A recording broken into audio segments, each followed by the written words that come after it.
In his first 2 years in the UFC, Alex Pereira managed to single-handedly save 2 of the biggest weight classes. After Adesanya cleaned out the middleweight and John Jones moved up from light heavyweight, both divisions craved more excitement. That was until a guy who was a 2-division Glory kickboxing champion started climbing up the rankings and calling out his former foe. Pereira and Adesanya's rivalry dates back to 2016, with Pereira winning their first fight by unanimous decision. The two then faced again a year later, but only this time, Pereira handed Adesanya his first knockout loss. However, this caused Izzy to transition into MMA, where he reached new heights by winning the UFC middleweight belt and going undefeated in his championship reign. Seemingly, this caused some jealousy in the only guy who had ever handed him the knockout loss while sitting on a side and watching Izzy's story unfold. Knowing he had already beaten him twice, Alex Pereira decided to enter the UFC and take away all of his shine. So what is Pereira's secret that makes Izzy unable to deal with him? And would have he reached the double champ status if it wasn't for his rivalry with Adesanya? Since winning the belt in 2019, Adesanya has been one of the most active champions for the organization, fighting 2 or sometimes 3 times in a single year. Considering how dominant he was over other contenders, it didn't take him long to clean out the division. This raised some concerns for the UFC, as they were running out of potential opponents to match him up against. It made them look outside of the organization, and that's where they found Alex Pereira. And even though he wasn't yet a well-rounded fighter, by picking the right opponents, the UFC knew they could fast-track him to the title in a very short time. Looking at the rankings back then, it seemed like no one would get the belt of Adesanya anytime soon. He didn't care to expose himself in fights too much, and due to his high-level striking coupled with a solid takedown defense, he made it impossible for others to find his number. But after Pereira entered the rankings, he was well aware that he might be up against a real threat anytime soon. Adesanya wasn't happy with the fact that his accomplishments gave Pereira an easier path to the title, only because he had beaten him in kickboxing before. And it's like, why are you trying to live off me? You know, like, you already beat me, but yeah, you're still chasing me because I'm doing way better than you. If Rob was still champion, he would have had a tougher road to get to the belt. And I bet you he would have got exposed way quicker. If you want to see me get knocked out, go on YouTube. But you want to see him get knocked out, tune in when it's time. After only 2 victories, the UFC matched Pereira with Sean Strickland in a title eliminator fight on the UFC 276 undercard. Out of all the top 5 middleweights at the time, Strickland seemed like the easiest matchup for Pereira, considering he was the least likely to wrestle him. And the UFC 276 press conference seemed more like a promotion for a future rematch between Adesanya and Pereira, where Strickland was brought just to do the talking and be a stepping stone in Pereira's pursuit of the title. Oh man, I made the champion mad with his fucking frosted tips and his gay little watch. Oh no! Hey, watch out. Hey, what happened before we walked on stage? Hey, I smacked you on the ass like my bitch. No man that beats off the cartoons is gonna beat me. Calm down. Trust me. If Calm down. I can tell you what, if you win this fight, when we fight, I knock you out, I'm gonna do a TikTok dance over your grave. Oh, fucking, look at this grown-ass man on fucking TikTok. Maybe that's the problem. Trust me, he knows I put him on skates last time. And this time when I put you on skates, I'm gonna leave you frozen like Elsa. Thank you. Their fight played out on the feet, and Pereira was able to slip in the left hook only 2 minutes into the first round, leaving Strickland out cold. And in the main event, Adesanya won by unanimous decision in a 5-round fight with very little engagement. At this point, neither fans nor the UFC had a problem with Pereira being the next in line for a title shot. Especially after Adesanya's 3rd consecutive decision victory, people knew that Pereira would at least bring the fight to him and force him to engage. Even though Pereira had already beaten him twice before, it came as no surprise to people that Adesanya was going as a sizable favorite into their first MMA match, considering he was a very dominant champion and a pound-for-pound number 2 at a time, and on the other side, Pereira had only 3 UFC fights. You know, he should be grateful. He wouldn't be here without me. My run to the title was a lot more impressive than what he's done. So he's got bragging rights. Talk all the shit you want. Talk all the shit you want. Because trust me, they can't save you either when you're locked in there with me. Ei, Adesanya, deixa eu te fazer uma pergunta. Você quer estar aqui realmente? I am here. I am here. The hype for this fight has been created long before the event. Entering the cage, one could notice a sizable difference between the two. That's because Pereira was cutting a lot of weight to make the middleweight limit, and it made him tower over Adesanya in the cage. However, just at the end of the first round, it seemed like the fight would end early after Adesanya landed a straight right that rocked Pereira. Entering the second round, Pereira seemed unfazed from the shot he got rocked with and gave Adesanya a run for his money for the next 3 rounds.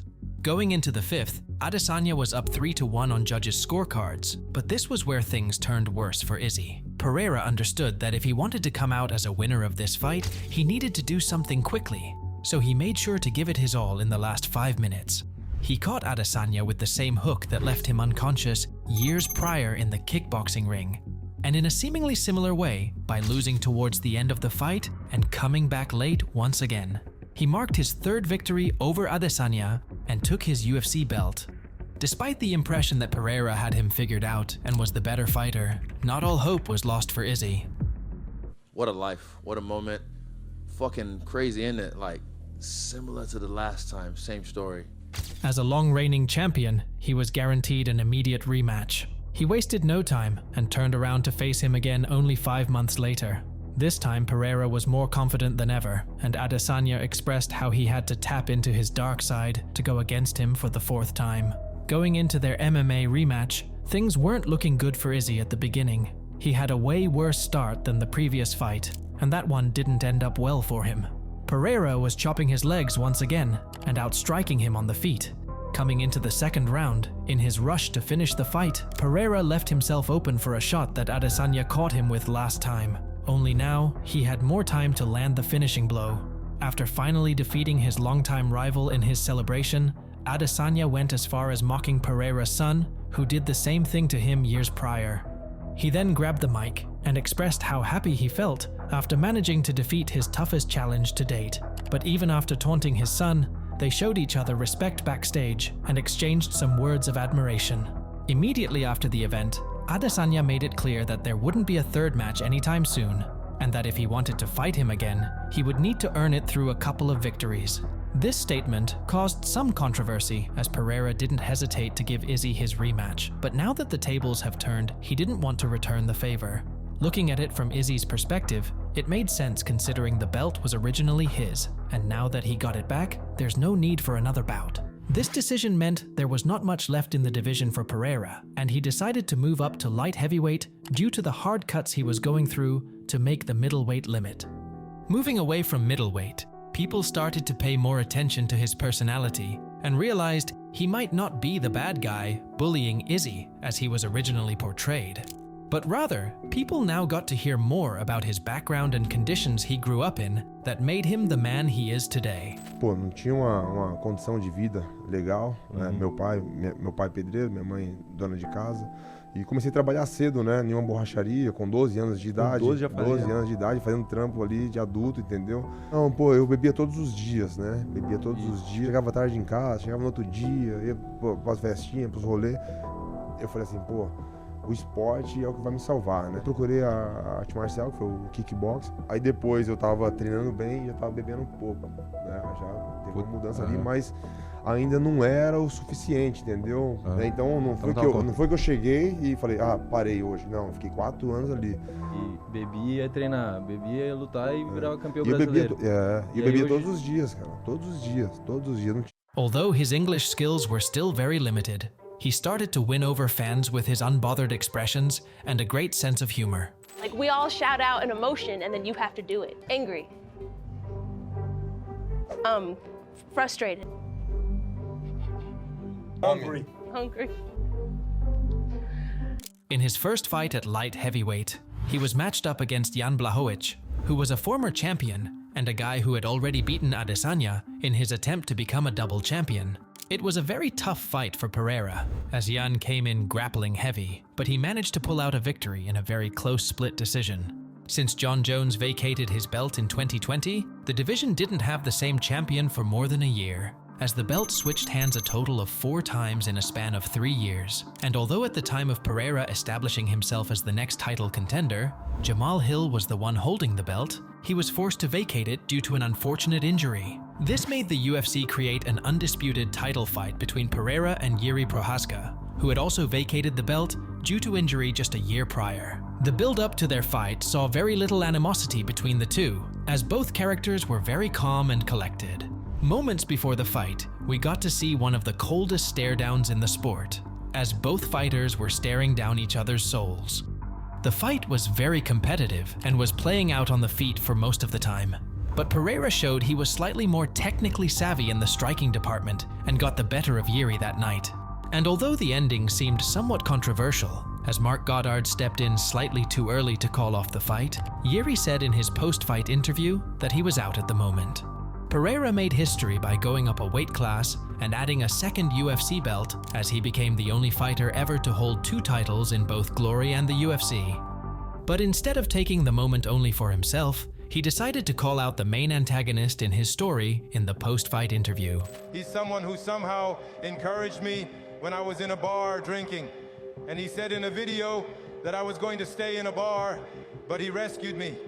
This guy also said recently that he'll only be back in 2027. And I too, the way he rescued me, I want to rescue this guy. Hey Adesanya, come true daddy.